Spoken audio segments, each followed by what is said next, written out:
TDS classes में आपका स्वागत है ना। पिछली वीडियो में हम लोगों ने भारतीय भवन 10th क्लास पॉलिटिकल साइंस मतलब राजनीति शास्त्र के पहला चैप्टर लोकतंत्र में सत्ता की भागीदारी को हम लोग पूरे डिटेल से अच्छी तरह से नोट्स के साथ अच्छी तरह से जान चुके हैं, ठीक है। और साथ ही साथ उसमें जो भी क्वेश्चन आंसर दिए हुआ है अति लघु लघु और दीर्घ इन सारे को भी हम लोग जान चुके हैं, ठीक है।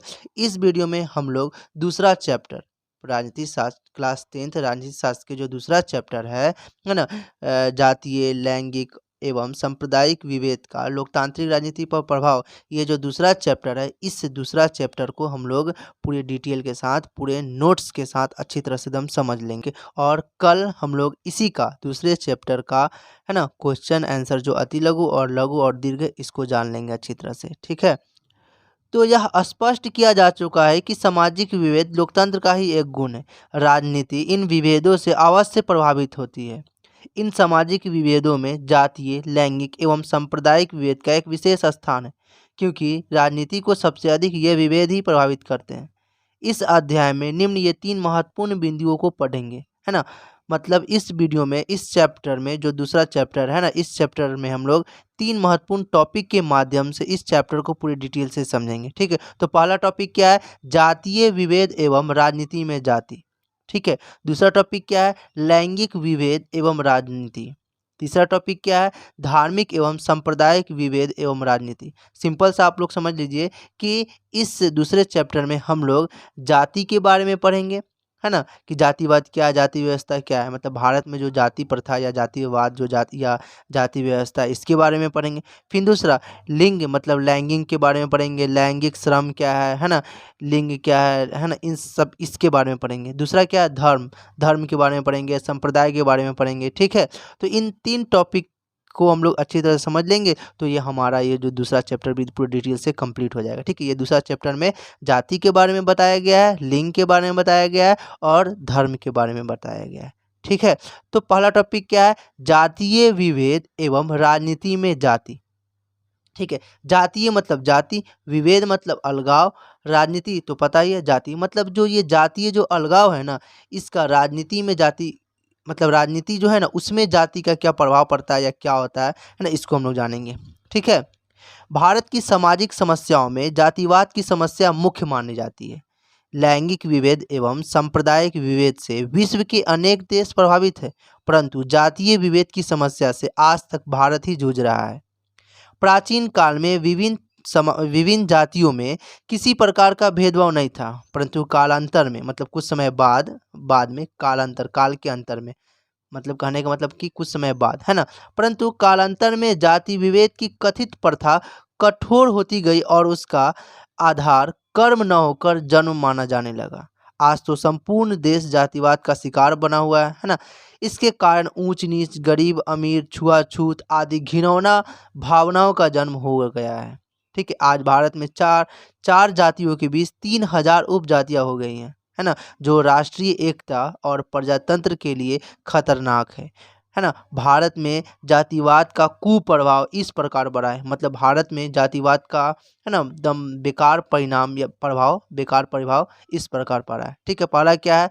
विभिन्न जातियों के लिए एक दूसरे को विश्वासघाती और नफरत की नज़रों से देखते हैं। इसके परिणाम स्वरूप लोगों में असमानता और फूट की भावना बढ़ती है, ठीक है।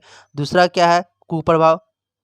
यह जातिवाद की वजह से ही हमारे समाज में तिलक दहेज की प्रथा विकसित हो गई है, ठीक है। तीसरा क्या प्रभाव पड़ा है ना? कुप्रभाव मतलब अच्छा प्रभाव नहीं पड़ा है ना। जातिवाद के कारण राष्ट्र की आर्थिक विकास में भी रुकावट होती है। चौथा क्या है? जातिवाद के कारण समाज में रूढ़िवाद का मतलब क्या होता है कि प्राचीन जो बात है ना उसको बिना सोचे समझे मानना, उसको अपना लेना, वही रूढ़िवाद कहलाता है ना। तो जातिवाद के कारण समाज में रूढ़िवाद और सामाजिक कुरीतियों मतलब बुराई, है ना, तो कुरीतियों का विकास हुआ है। मतलब जातिवाद के कारण ही हमारे समाज में रूढ़िवाद और सामाजिक जो बुराइयां हैं उसका क्या होगा? विकास हुआ है, ठीक है। जातीय विभेद का भी राजनीति से गहरा संबंध स्थापित हो चुका है। जगजीवन राम का कहना सही है कि एक आदमी अपना सब कुछ छोड़ सकता है, परंतु वह जाति व्यवस्था में अपने विश्वास को त्याग नहीं सकता है, ठीक है। रजनी कोठारी का भी कहना सही है कि जाति विहीन राजनीति की कल्पना वास्तविकता पर पर्दा डालने के समान है। राजनीति में जातीय विभेद की इतनी गहरी पैठ हो चुकी है कि बेटी और वोट अपनी जाति को दो का प्रचलन हो गया है। राजनीति को जाति अनेक रूपों से प्रभावित कर रही है, जैसे विभिन्न राजनीतिक दलों द्वारा जाति के आधार पर उम्मीदवारों का चयन करते समय उसी जाति के व्यक्ति को उम्मीदवार बनाते हैं जिसकी जीत सुनिश्चित हो सके, है ना। दूसरा क्या है, सरकार में विभिन्न जातियों का प्रतिनिधित्व। तीसरा क्या है, जातीय भावनाओं को उकसाने में राजनीतिक दलों की सक्रियता। मतलब भारत में ऐसे राजनीतिक दलों की भी कमी नहीं है जो जातीय भावनाओं को उकसाकर चुनाव में अपने उम्मीदवारों की जीत सुनिश्चित कर लेते हैं।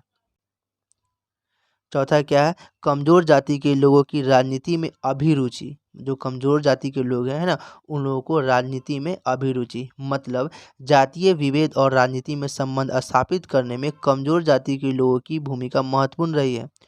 उन्हें अब यह बात अच्छी तरह से समझ में आ गई है कि वे कमजोर इस कारण रहे कि उन्होंने राजनीति से अपने को दूर रखा है ना। अब उन्हें यह बात भी समझ में आ गई है कि वोट रूपी हथियार का उपयोग करके वे ही, है ना, जो वे अपने आप को, जो कमजोर जाति के जो लोग हैं, वो अपने आप को मजबूत बना सकते हैं, है ना, ये वोट रूपी हथियार का प्रयोग करके। ठीक है, अब हम लोग नेक्स्ट पॉइंट को समझ लेते हैं। मतलब जाति व्यवस्था जो है ना, पढ़ रहे हैं ना टॉपिक, इसी टॉपिक में जाति के बारे में पढ़ रहे हैं ना, इसी टॉपिक में अगला पॉइंट को पढ़ लेते हैं। ठीक है, निर्वाचन में जाति का प्रभाव कम होना। निर्वाचन मतलब चुनाव में जाति का प्रभाव कम होना। ठीक है, जातीय विभेद ही राजनीति में एकमात्र महत्वपूर्ण भूमिका नहीं निभाते हैं, बल्कि अन्य कारक भी सक्रिय नजर आते हैं। एक जाति विशेष में कई विभेद उभर आते हैं, है ना। जैसे एक जाति होता है, ठीक है, लेकिन उसमें बहुत ज़्यादा, उसके अंदर भी कह सकते हैं विभेद उत्पन्न होते हैं। जैसे गरीब अमीर का विरोध हो गया, शोषक और शोषित का विरोध हो गया, है ना। इन सब का विरोध एक जाति होते हैं, उसमें भी एक जाति विशेष, मतलब एक कोई खास जाति है मान लेते हैं, उसमें भी विभेद को देखे जाते हैं, है ना। गरीब अमीर का देखा जाता है, रंग का भी, है ना, इन सब का भी, शोषक और शोषित का भी देखा जाता है विभेद। ठीक है, अतः यह आवश्यक नहीं है कि एक जाति के लोग हमेशा एक ही राजनीतिक दल से संबंध रखें, है ना। ऐसा नहीं कि एक जाति के लोग है तो वो एक ही राजनीतिक दल को सपोर्ट करें, ऐसा नहीं। और उसमें भी वो क्या करेंगे कि एक जात के हैं ही, लेकिन उसमें भी क्या करेंगे कि देखेंगे कि वो अमीर तो खड़ा नहीं हुआ या गरीब तो नहीं हुआ, या फिर कोई भी रीज़न की वजह से वो, ऐसा नहीं है कि वो एक ही राजनीतिक दल को सपोर्ट करें, है ना। अनेक आंतरिक विभेद भी अलग अलग राजनीतिक दलों के निकट उन्हें ला देते हैं। मतलब और भी बहुत ज़्यादा विभेद जो होता है, जो है ना, अलग अलग राजनीतिक दलों को चुनने के लिए, है ना, प्रेरित कर देता है। ठीक है, मतलब चुन लेते हैं, है ना। अब हम लोग अगला पॉइंट को समझ लेते हैं, जाति के अंदर भी राजनीति का प्रवेश। ठीक है, सिर्फ राजनीति में ही जातीय विभेद की प्रवेश नहीं हुई है, बल्कि जातीय विभेद भी राजनीति को प्रभावित कर रहा है। भारतीय राजनीति में जाति महत्वपूर्ण भूमिका निभा रही है ना। इसकी सकारात्मक, है ना, इसकी भूमिका सकारात्मक और नकारात्मक दोनों है। ठीक है, सकारात्मक पक्ष यह है कि इससे इससे सबों की सत्ता में भागीदारी बढ़ी है, सामाजिक न्याय की प्राप्ति में वृद्धि हुई है। जो सामाजिक जो फैसला वैसला ये सब होता है ना, सामाजिक न्याय की प्राप्ति में वृद्धि हुई है, और राजनीति के प्रति सोच और समझ बढ़ी है, और सब लोगों में राजनीति के प्रति, है ना, सोच और समझ बढ़ी है। ठीक है, नकारात्मक पक्ष यह है कि जातीय विभेद की राजनीति के कारण समाज में अनेक प्रतियोगी समूह और टुकड़ों में बट गए। मतलब सब लोग एक अलग अलग समूह में बट गए हैं, टुकड़ों में बट गए हैं, है ना। जो वोट है ना, मतदाताओं को विभाजित करके राजनीतिज्ञ अपना उल्लू सीधा करते हैं, है ना। तो ये हम लोग समझ लिए हैं, है ना। तो हम लोग का ये जातीय विभेद एवं राजनीति में जाति, ये टॉपिक अच्छी तरह से कंप्लीट हो गया। ठीक है, अब हम लोग लैंगिक, अगला टॉपिक जो है लैंगिक विभेद और राजनीति, इस टॉपिक को पढ़ते हैं। ठीक है, लिंग के आधार पर समाज दो वर्गों में बटा रहता है, महिला और पुरुष। आधुनिक युग में महिला एवं पुरुष के बीच लिंग के आधार पर विभेद एक सामाजिक समस्या बनी हुई है। ये एक गाड़ी के दो पहिए जैसे हैं, दोनों के पारस्परिक सहयोग पर ही समाज के निर्माण की कल्पना अ, सफल हो सकती है ना। मतलब दोनों के पारस्परिक, दोनों जब एक साथ मिलकर ही, जब देश के विकास के, मतलब दोनों एक साथ जब मिल के ही कुछ करेंगे ना, तभी देश का विकास होगा। दोनों मिल के रहेंगे, है ना, दोनों के जो दोनों के पारस्परिक सहयोग पर ही समाज के निर्माण की सफलता निर्भर करती है ना। प्राचीन काल के समय में, है ना, प्राचीन काल के समाज में नारियों का गौरवपूर्ण स्थान था। जो पहले, प्राचीन काल मतलब बहुत समय पहले की बात है ना। तो प्राचीन काल में, है ना, प्राचीन काल में समाज में नारियों का गौरवपूर्ण स्थान था। उन्हें पुरुषों के समान अधिकार प्राप्त थे तथा वे अपने घर की सामग्री मानी जाती थी। उन्हें गृह लक्ष्मी के नाम से पुकारा जाता था। यह विश्वास था कि जहाँ नारी का सम्मान होता है, वहाँ देवताओं का निवास होता है। परंतु धीरे धीरे नारियों की स्थिति खराब होती गई, है ना। फिर उसके बाद क्या हुआ कि श्रम का भी लैंगिक विभाजन कर दिया गया। श्रम मतलब जो काम है ना, तो श्रम का लैंगिक विभाजन ऐसा मतलब किया गया है कि महिलाओं को घर के अंदर अंदर ही सारे काम को करना पड़ा।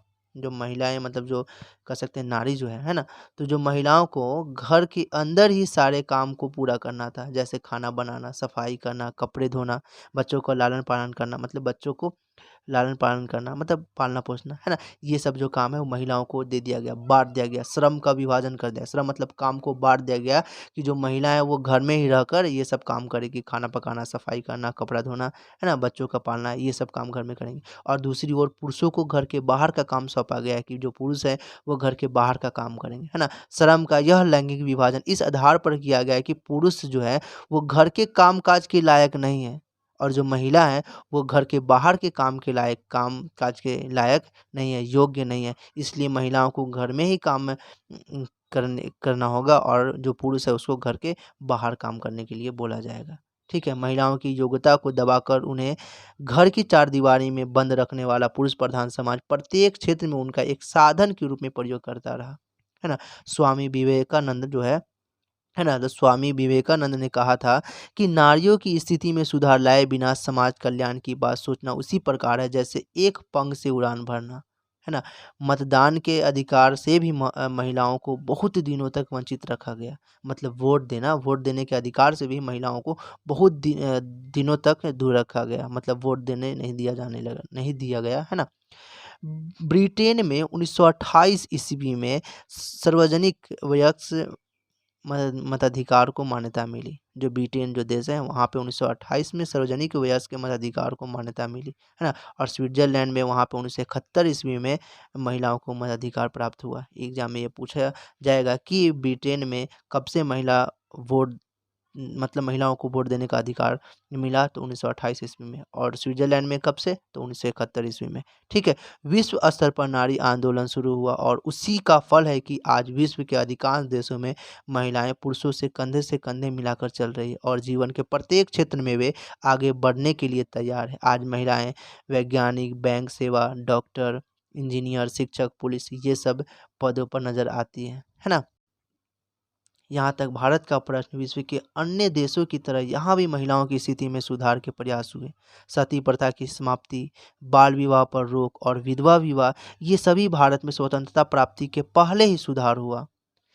नारी की समाज में दयनीय स्थिति के लिए, है ना, निम्न कारण जो है, निम्न कुछ बात हम लोग जानेंगे, है ना, वो सब उत्तरदायी है ना। तो पहला क्या है, नारी समुदाय में शिक्षा का अभाव, इसी की वजह से समाज में अंधविश्वास बढ़ा, है ना। और शिक्षा के क्षेत्र में अब भी महिलाएं पुरुषों से पीछे हैं। 2011 की जनगणना के अनुसार जहां 8.9% पुरुष शिक्षित हैं, वहीं 64.6% महिलाएं ही साक्षर हैं, है ना।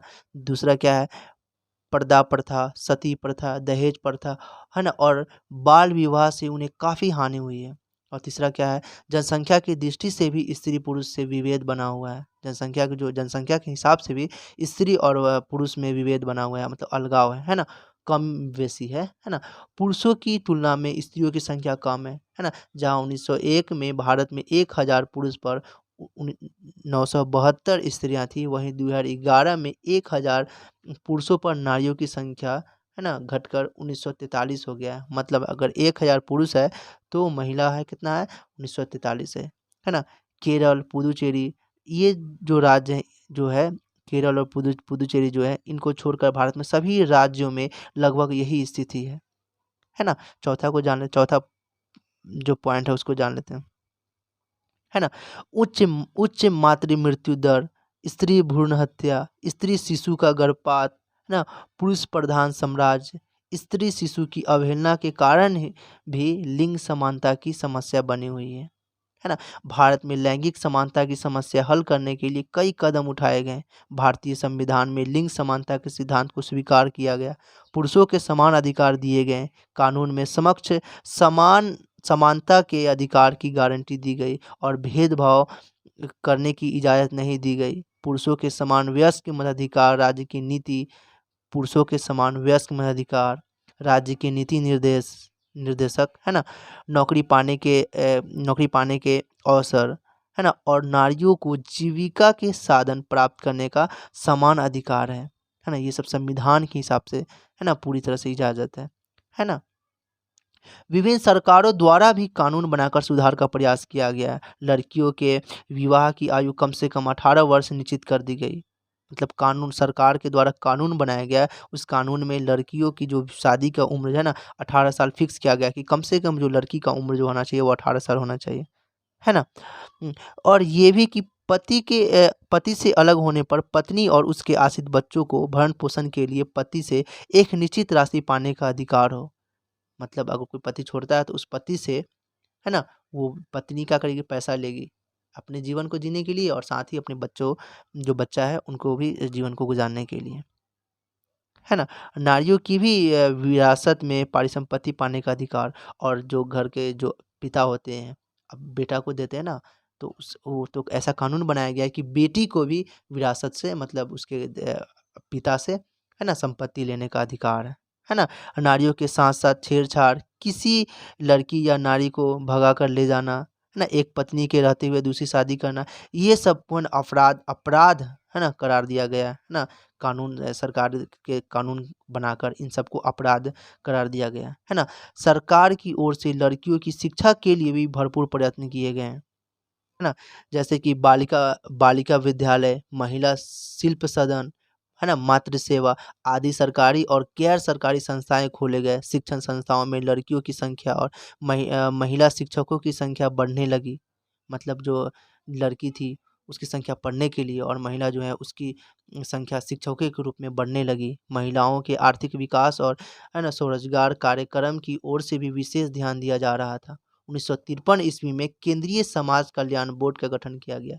एग्जाम में पूछा जा सकता है कि केंद्रीय समाज कल्याण बोर्ड की स्थापना कब की गई या गठन कब किया गया, है ना? तो 1953 ईस्वी में, है ना? 1953, ठीक है? 1953, ठीक है? 1953, ठीक है? तो ये एग्जाम में पूछा जा सकता है कि केंद्रीय समाज कल्याण बोर्ड का गठन कब किया गया? तो 1953 ईस्वी में, ठीक है ना? जिसमें महिलाओं के कल्याण के लिए कई कदम उठाए। विभिन्न पंचवर्षीय योजना में भी महिलाओं के कल्याण पर विशेष ध्यान दिया गया। पंचवर्षीय योजना जो 5 साल पे योजना बनता था ना, तो विभिन्न जो पंचवर्षीय योजना था उसमें भी, है ना, महिलाओं के कल्याण पर विशेष ध्यान दिया गया, है ना? और ये पंचवर्षीय योजना जो है ना, इस टॉपिक पे हम लोग बाद में अच्छी तरह से पूरी डिटेल से जान लेंगे। ठीक है, ये क्या होता है, कब से शुरू हुआ, है ना, इसमें क्या-क्या होता है, ठीक है? ये कब से शुरू हुआ, जब शुरू हुआ उस वक़्त प्रधानमंत्री कौन थे, है ना? 1985 ईस्वी में भारत सरकार ने महिलाओं और बच्चों के विकास के लिए मानव मानव संसाधन विकास मंत्रालय के अधीन महिला ब्यूरो की स्थापना की थी। तो ये भी एग्जाम में पूछा जा सकता है कि महिला ब्यूरो की स्थापना कब की गई? तो 1985 ईस्वी में। महिला ब्यूरो की स्थापना कब की गई? 1985 ईस्वी में की गई थी। ठीक है। स्वरोजगार महिलाओं की समस्याओं के अध्ययन के लिए श्रीमती ईला भट्ट की अध्यक्षता में एक राष्ट्रीय आयोग का गठन फरवरी 1987 में किया गया था। तो ये भी एग्जाम में पूछा जा सकता है कि राष्ट्रीय आयोग का गठन कब किया गया था? तो 1987 ईस्वी में किया गया था। ठीक है। तो ये सब जो है इस सबको आप इसको तो नोट कीजिएगा, ये जो नोट्स हो गया, लेकिन ये मेन जो पॉइंट है, बात जो मेन है, इसको आप अंडरलाइन कर लीजिएगा, ठीक है। ग्रामीण महिलाओं और शिशु विकास योजना, है ना, 1982 ईस्वी में शुरू की गई थी। तो ये भी एग्जाम में पूछा जा सकता है कि ग्रामीण महिला और शिशु विकास योजना कब शुरू की गई थी, कब से शुरू की गई थी? तो 1982 ईस्वी से शुरू की गई थी, है ना, जिसका उद्देश्य गरीबी रेखा से नीचे गुजर बसर करने वाली ग्रामीण महिलाओं के लिए स्वरोजगार का अवसर जुटाना। ठीक है। 1990 ईस्वी में राष्ट्रीय महिला आयोग अधिनियम बना। ये भी एग्जाम में पूछा जा सकता है कि राष्ट्रीय महिला आयोग अधिनियम कब बना? तो 1990 ईस्वी में बना। ठीक है। इसका उद्देश्य महिलाओं के विरुद्ध अपराधों के मामलों की जांच तथा महिलाओं की शिकायतें सुनने का अधिकार महिला आयोग को सौंपा गया, है ना।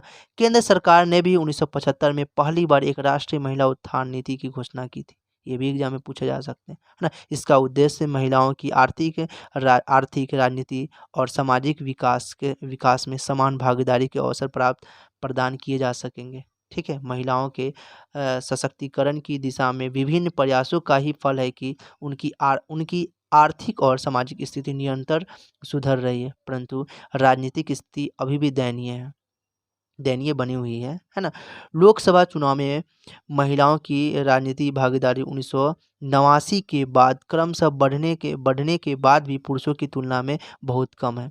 2007 ईस्वी में 2007 में, है ना, 2007 ईस्वी में, है ना, भारत के इतिहास में पहली बार एक महिला श्रीमती प्रतिभा देवी सिंह पाटिल भारत की राष्ट्रपति बनी, है ना। तो ये भी एग्जाम में पूछा जाता है कि भारत की पहली महिला राष्ट्रपति कौन है, तो श्रीमती प्रतिभा देवी सिंह पाटिल। वो कब बनी थी? 2007 ईस्वी में। ठीक है ना। और 2009 में पहली बार लोकसभा के अध्यक्ष पद पर महिला बैठी थी, ये श्रीमती प्रतिभा देवी सिंह पाटिल। ठीक है, तो हम लोगों का जातीय विभेद एवं राजनीति में जाति ये टॉपिक, और दूसरा लैंगिक विभेद और राजनीति मतलब जाति और लिंग के बारे में ये टॉपिक खत्म हो गया, है ना। अब हम लोग का जो तीसरा टॉपिक क्या है, धार्मिक तथा सांप्रदायिक विभेद एवं राजनीति, इन तीसरा टॉपिक को जान लेते हैं, है ना। वीडियो मेरे ख्याल से 30-35 मिनट या 40 मिनट का भी हो सकता है ना। मतलब हम लोग का एक होना चाहिए कि एक वीडियो में एक चैप्टर को पूरी डिटेल से जान लें, है ना। तो तीसरा टॉपिक क्या है, धार्मिक तथा सांप्रदायिक विभेद एवं राजनीति, है ना। लैंगिक विभाजन के साथ साथ सामाजिक विभेद का एक और प्रकार है ना, और वह धार्मिक एवं सांप्रदायिक विभेद है। इस विभेद का भी राजनीति से गहरा संबंध रहा है। गांधी जी का विश्वास था कि धर्म राजनीति से उसी तरह चारों तरफ घिरा रहता है जिस प्रकार सांप से केंचुल, है ना, मतलब सांप के ऊपर जो कवर नहीं रहता है वो उसी को केंचुल कहा जाता है। मतलब सांप पुआ कह सकते हैं, जो छोड़ता है ना, उसी को केंचुल कहा जाता है। ठीक है ना। दोनों को एक दूसरे से अलग नहीं किया जा सकता, परंतु महात्मा गांधी जी की दृष्टि से धर्म का अर्थ किसी विशेष धर्म से नहीं है, बल्कि धर्म का अर्थ नैतिक मूल्य है ना। पहले जो है धर्म का मतलब ये नहीं कि किसी विशेष धर्म, रियल में भी धर्म का मतलब कर्तव्य होना चाहिए, कोई किसी के प्रति निष्ठा सोच, है ना, ये कर्तव्य कह सकते हैं, धर्म का मतलब होना चाहिए, यानी कि एक कोई जातीय विशेष धर्म नहीं होना चाहिए, है ना। लेकिन सब लोग अपने धर्म के नाम पर मरते हैं और अपने धर्म का तारीफ करते हैं, दूसरे धर्म का बुराई करते हैं, इसी से समाज में विभेद उत्पन्न होता रहता है ना। तो देख लेते हैं आगे क्या है ना। धर्म की आड़ में राजनीति में घिनौना खेल खेला जाता है। आजकल कुछ राजनीतिक दल का गठन भी इसी धर्म विशेष को बढ़ावा देने के लिए किया जाता है ना। इसी में हम लोग अगला पॉइंट को जान लेते हैं, सांप्रदायिकता का अर्थ क्या होता है। सांप्रदायिकता जो होता है, संप्रदाय, इससे संप्रदाय इस शब्द का मतलब क्या होता है, इसको जान लेते हैं। सांप्रदायिकता का सही अर्थ और हम लोग जान लेते हैं कि सांप्रदायिकता का सही अर्थ अपने धर्म को अन्य धर्मों से ऊंचा मानना, अपने धार्मिक हितों के लिए राष्ट्रीय हित का भी बलिदान कर देना सांप्रदायिकता कहलाता है। सही से सुन लीजिए, सांप्रदायिकता होता क्या है रियल में। ठीक है, सांप्रदायिकता का सही अर्थ अपने धर्म को अन्य धर्मों से ऊंचा मानना, दूसरे धर्मों से महान मानना, समझना, और अपने धार्मिक हितों के लिए राष्ट्र हित का भी बलिदान कर देना सांप्रदायिकता कहलाता है। मतलब अपने धर्म को महान बताने के लिए, अच्छा समझने के लिए, ऊंचा दिखाने के लिए राष्ट्र को भी नीचा दिखा देना, है ना, ये सांप्रदायिकता कहलाता है। देख ली कितनी गंदी चीजें हैं, एक हिसाब से कह सकते हैं, है ना। सांप्रदायिकता का सही अर्थ अपने धर्म को अन्य धर्मों से ऊंचा मानना, अपने धार्मिक हितों के लिए राष्ट्रहित का भी बलिदान कर देना सांप्रदायिकता है ना। सांप्रदायिकता धर्म के नाम पर घृणा फैलाती है, घृणा मतलब नफरत फैलाती है। यह एक विष के काम करता है, जहर है ना, जहर के एक समान है। यह एक विष के समान है जो मानव को मानव से घृणा करना सिखाता है। अब हम लोग सांप्रदायिकता के तत्व को जान लेते हैं। ठीक है, तो सांप्रदायिकता के 3 तत्व बताए गए हैं, है ना। तो पहला तत्व क्या है, एक धर्म के अनुयायियों की धार्मिक कार्यों के साथ साथ राजनीतिक, आर्थिक, सामाजिक और सांस्कृतिक हितों में भागीदारी। ठीक है, दूसरा तत्व क्या है, एक धर्म की अनुयायियों के लौकिक हित दूसरे धर्म के अनुयायियों से भिन्न होते हैं। तीसरा तत्व क्या है ना, उनके हित एक दूसरे से भिन्न ही नहीं बल्कि, है ना, परस्पर विरोधी होते हैं, एक दूसरे से क्या करते हैं, विरोध करते हैं। है ना। सांप्रदायिकता के इन मौलिक तत्वों की विवेचना भारत के प्रसिद्ध विद्वान डॉक्टर विपिन चंद्र ने की थी। ये जो हम लोग अभी सांप्रदायिकता के 3 तत्व के बारे में पढ़े हैं ना, तो इन तीनों तत्व का जो विवेचना किसने दिया है ना, तो वो डॉक्टर विपिन चंद्र ने दिए थे, ठीक है ना। अब हम लोग सांप्रदायिकता का विकास, ये एक पॉइंट है ना, तो इस पॉइंट को समझ लेते हैं। पहला क्या था, सांप्रदायिकता का अर्थ को जान लिए, सांप्रदायिकता के तत्व को जान लिए। अब हम लोग सांप्रदायिकता का विकास, जो ये पॉइंट है, इस पॉइंट को जान लेते हैं, ठीक है। सांप्रदायिकता भारतीय राजनीति के लिए अभिशाप सिद्ध हुई है ना। इसके विकास की कहानी ब्रिटिश राज से शुरू होती है। अंग्रेजों ने देखा कि भारतीयों में, है ना, अभूतपूर्व एकता है, बहुत ज़्यादा इसमें एकता है भारतीयों में। सभी संप्रदाय के लोगों के बीच प्रेम और सद्भावना विद्यमान है। सभी यहाँ पे भारत में सभी संप्रदाय के लोगों के बीच प्रेम, है ना, प्रेम और सद्भावना विद्यमान है, मौजूद है ना। भारत के स्वाधीनता संग्राम में भी सभी संप्रदाय के लोग एकजुट हैं। स्वाधीनता के लिए बलिदान देने वाले में भी सभी धर्म के लोगों के नाम सम्मिलित है। अंग्रेज किसी भी कीमत पर देश का शासन अपने हाथों से जाने देना नहीं चाहते थे। फलतः उन्होंने फूट डालो और शासन करो की नीति को गले लगाया। वे समझ गए कि ब्रिटिश शासन का हित मुसलमानों को प्रोत्साहित कर उन्हें कांग्रेस के आंदोलन से अलग रखने में ही है। 1906 में मुस्लिम लीग की स्थापना के साथ कांग्रेस के आंदोलन में बाधा उपस्थित होने लगी। राष्ट्रीय आंदोलन में फूट डालने में अंग्रेज सफल हो गए। स्वतंत्रता तो हमें मिली, परंतु भारत को इसके लिए बहुत बड़ी कीमत चुकानी पड़ी। देश का विभाजन हो गया, है ना। मुस्लिम बहुलक, मतलब जो मुस्लिम की संख्या जो ज़्यादा थी, है ना, तो मुस्लिम बहुलक क्षेत्रों को मिलाकर पाकिस्तान बना। देश का विभाजन सांप्रदायिकता का ही एक परिणाम सिद्ध हुआ। संप्रदाय मतलब ये धर्म के वजह से ही देश का विभाजन हो गया, है ना। तो ये संप्रदाय, देखिए संप्रदाय ही क्या कर दिया, एक देश को 2 भागों में बांट दिया, है ना। कांग्रेस विभाजन की विरोधी थी, कांग्रेस जो थे वो विभाजन की विरोधी थी, परंतु, है ना, परिस्थिति वश उसे भी सांप्रदायिक विस्पान करने को बाध्य होना पड़ा। विभाजन के समय भयानक सांप्रदायिक दंगे भी हुए। भारी संख्या में लोग सांप्रदायिकता की आग में जल गए। लाखों लोग बेघर हो गए। विभाजन के समय लाखों मुसलमानों को भारत छोड़ना पड़ा और हिंदुओं को पाकिस्तान से भागकर भारत में शरण लेनी पड़ी। देखते देखते बड़ी संख्या में सुखी संपन्न लोग शरणार्थी का जीवन व्यतीत करने के लिए एकदम बाध्य हो गए स्वतंत्रता प्राप्ति के बाद, है ना। यह उन्माद बढ़ गया। अहिंसा के पुजारी महात्मा गांधी को भी इसी उन्माद का शिकार होना पड़ा। भारत का विभाजन तो सांप्रदायिकता के कारण हुआ। अंततः पाकिस्तान का भी विभाजन भाषा, जो पाकिस्तान था ना, उसका भी विभाजन भाषा के नाम पर हो गया। बांग्लादेश जो है ना, जो बांग्लादेश है ना, तो बांग्लादेश का मुक्ति संग्राम हुआ और 1971 ईस्वी में एक नए देश बांग्लादेश का उदय हुआ। य- अतः यह हम देखते हैं कि सांप्रदायिकता की भावना के साथ साथ भाषा भी विभाजन का एक कारण है। मतलब सांप्रदायिकता और भाषा, इन दोनों, ये जब जब बहुत ज़्यादा बड़ी मात्रा में होने लगती है ना, जैसे कि पहला चैप्टर में हम लोग जान चुके हैं कि विविधता जो होती है ना, एक सीमा तक होती तो ठीक है, पर ये जब बहुत ज़्यादा, जब सीमा का उल्लंघन करने लगता है ना, तो ये विभाजन का रूप ले लेता है। जैसे यहाँ पे एक सांप्रदायिकता देश की विभाजन के लिए एक देश की विभाजन का एक रूप ले लिया, और एक भाषा भी, वो भी क्या कर दिया, एक देश को विभाजन कर दिया। पाकिस्तान को तोड़ दिया बांग्लादेश में, ठीक है, और सांप्रदायिकता भारत को तोड़ दिया पाकिस्तान में, ठीक है। भारत एक धर्मनिरपेक्ष राज्य है। हम लोग अब आगे जान लेते हैं ना। भारत एक धर्मनिरपेक्ष राज्य है, राज्य का अपना कोई धर्म नहीं है। इस बात में तनिक भी संदेह नहीं है कि संप्रदायवाद की भावना धर्मनिरपेक्षता के मार्ग में एक बहुत बड़ी बाधा है। संप्रदायवाद के आगाज से अभी भी भारत मुक्त नहीं हुआ है। इससे हमेशा टकराव की स्थिति उत्पन्न होती रहती है, परंतु यह भावना सर्वोपरि मानी जाती है कि भारत उनका है जो भारत के हैं, चाहे वे हिंदू हो, मुसलमान हो, सिख हो या ईसाई हो। हम सब भारतवासी हैं। हमारा देश भारत है। हम सबको मिलजुल कर रहना है ना। इस भावना से ही भारत की एकता और अखंडता, है ना, पूर्ण रह सकती है ना, अक्षुण्ण रह सकती है है ना, और भारत के धर्मनिरपेक्षता स्वरूप की रक्षा की जा सकती है। जो भारत है तो भारत के धर्मनिरपेक्ष स्वरूप की रक्षा की जा सकती है ना। गणेश शंकर विद्यार्थी का नाम ऐसे लोगों के साथ जुड़ा है जो देश के लिए 25 मार्च 1931 को कानपुर में एक सांप्रदायिक दंगों को शांत कराने के प्रयास में शहीद हुए थे।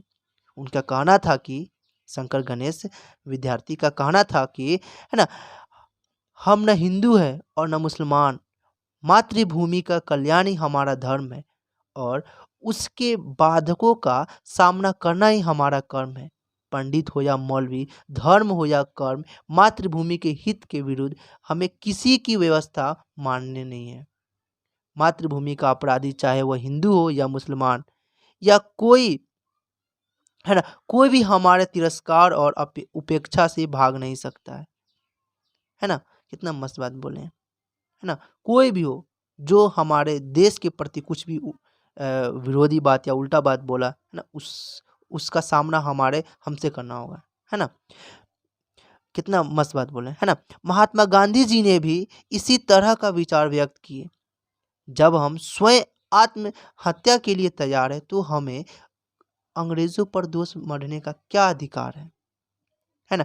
अब हम लोग धर्मनिरपेक्ष राज्य की अवधारणा, ये एक पॉइंट कह सकते हैं, इस पॉइंट को जान लेते हैं अच्छी तरह से, ठीक है। आज का युग समानता का युग है। धर्म के आधार पर नागरिकों में भेदभाव करना उचित नहीं है। अतः धर्मनिरपेक्ष राज्य की स्थापना आज के युग की पुकार है। धर्मनिरपेक्ष राज्य का अर्थ ही होता है कि राज्य का अपना कोई धर्म नहीं और धर्म के आधार पर वह नागरिकों में किसी प्रकार का भेदभाव नहीं करता है। धर्मनिरपेक्ष राज्य का अर्थ यह कदापि नहीं है कि वह नागरिकों को धर्म में विश्वास करने पर रोक लगा दे। इसका सही अर्थ है कि धार्मिक मामलों में राज्य की तटस्थता। धर्मनिरपेक्ष राज्य में सभी नागरिकों को धार्मिक अधिकार प्राप्त रहते हैं। वेंकटरामन ने धर्मनिरपेक्ष राज्य का एकदम सही परिभाषा दी है। जो वेंकटरामन ने धर्मनिरपेक्ष राज्य की सही परिभाषा दी है, उन्हीं के शब्दों में धर्मनिरपेक्ष राज्य न तो धार्मिक होता है और न तो अधार्मिक होता है, लेकिन धार्मिक मतों और सिद्धांतों से अपने को अलग रखता है और प्रत्येक नागरिकों को धार्मिक स्वतंत्रता का अधिकार देता है ना। भारतीय संविधान के अनुसार भारत में एक धर्मनिरपेक्ष राज्य की स्थापना की गई है, अर्थात राज्य धर्म, जाति आदि के आधार पर किसी व्यक्ति अथवा संस्था को किसी प्रकार की सहायता प्रदान नहीं करेगा। हाँ, अनुसूचित जाति या अनुसूचित जनजाति या पिछड़े वर्ग के लोगों को कुछ विशेष सुविधाएं कुछ समय के लिए दी गई है ना, जिनका प्रधान उद्देश्य है कि उनके जीवन स्तर को ऊपर उठाना, है ना। भारतीय संविधान की प्रस्तावना में कहा गया है कि सभी नागरिकों को धर्म, विश्वास, पूजा इत्यादि बातों में स्वतंत्रता होगी और सबको अवसर की समानता रहेगी। सभी नागरिकों को धार्मिक स्वतंत्रता दी गई है और वे अपने वो धार्मिक विचारों का प्रचार प्रसार एकदम स्वतंत्रता पूर्वक कर सकते हैं। धर्मनिरपेक्षता का तात्पर्य यह नहीं है कि भारत सरकार नागरिकों को नास्तिक या विधर्मी या अधर्मी बनाना चाहती है। इसका अर्थ यह है कि राज्य और केंद्र सरकार धार्मिक बातों में तटस्थ रहेगी और किसी धर्म के साथ, है ना, पक्षपात नहीं करेगी। नागरिकों को मतलब जो नागरिक है ना, तो नागरिकों को अधिकार है कि वे अपने शिक्षण संस्थाएं खोलकर, मतलब अपने धर्म के प्रति सबको शिक्षा देने के लिए, है ना, तो नागरिकों को अधिकार है कि वे अपने शिक्षण संस्थाएं खोलकर उनमें धार्मिक शिक्षा प्रदान कर सके, है ना। 42वें संशोधन अधिनियम द्वारा संविधान की प्रस्तावना में भी धर्मनिरपेक्ष शब्द जोड़ दिया गया है। भारत में किसी धर्म को राजकीय धर्म नहीं स्वीकार किया गया है, जबकि श्रीलंका में बौद्ध धर्म, पाकिस्तान में इस्लाम धर्म और ब्रिटेन में ईसाई धर्म को राजकीय धर्म का दर्जा दिया गया है ना। उम्मीद करते हैं कि ये आपको पूरी डिटेल से जाति के बारे में, लिंग के बारे में और धर्म के बारे में इस टॉपिक जो ये जो तीसरा चैप्टर है, सॉरी दूसरा जो चैप्टर है, इस दूसरा चैप्टर के माध्यम से आपको पूरी डिटेल से समझ में आ गई होगी, है ना। उम्मीद करते हैं कि ये वीडियो आपको अच्छी लगी होगी। अगर अच्छी लगी होगी तो दोस्तों में शेयर कर दें, है ना, और साथ ही इस वीडियो को लाइक कर दे और चैनल को सब्सक्राइब कर दे और बेल भी बजा दे ताकि वीडियो मिस ना हो, ठीक है। And thank you so much for watching this video.